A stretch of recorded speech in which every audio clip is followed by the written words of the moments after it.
ma aysan ahayn maanta haddaanu nahay dhalinyarada Soomaaliyeed haddaanu nahay shacabka Soomaaliyeed haddaanu nahay haweenka Soomaaliyeed waxaad muddo 30 sano ah aad wadeen musalsal aan dhamaad lahayn kaas oo mar walba qof ku noqonaya toore ma noqon doonto waxaanu sii qaadan doonaa xaaladda dalkayga taagan waanu qaxnay waanu orodnay waanu rafaadnay dalkaygii ayaa halis ku jira oo u sii dhow xilligii la dhaxli lahaa maanta waxaad ku jirtaan marxaladii ugu adkayd maanta waxay ahayd inaad idinku isgarabsataan maanta waxay ahayd inaad garbaha isqabsataan warmeeshan adeeraad ku dagaalamaysaan warmeeshan aad dabeecadihiina iyo xifaaltanka iyo xoogga aad ku wadaan warmeeshan waa masiir umadeed war waa nolol umadeed war waxaad ku matalaysaan dad masaakiina war waxaad ku matalaysaan dal dayacan war waxaad ku matalaysaan hooyooyin ku hoos jira buush hoostood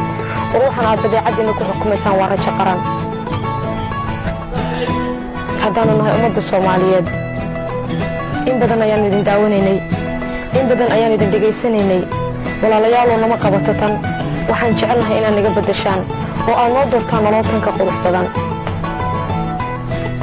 waxaanu nahay awlaad ku dhalatay burbur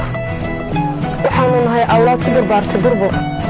waxaanu nahay awlaad wax ku baratay burbur waxaanu nahay awlaad qaxday waxaanu nahay dad tahriibay oo badaha ku daatay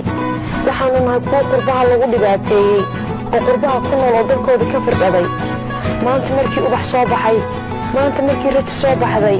maanta markii ay soo muuqatay iftiinkii Soomaaliya maanta markaynu helnay cadceed yar oo ina diidaysa miyaynu maanta isqabsanaynaa miyaynu maanta golaha aynu isku matalayna ku dagaalamaynaa miyaynu ka wadafnay xaqa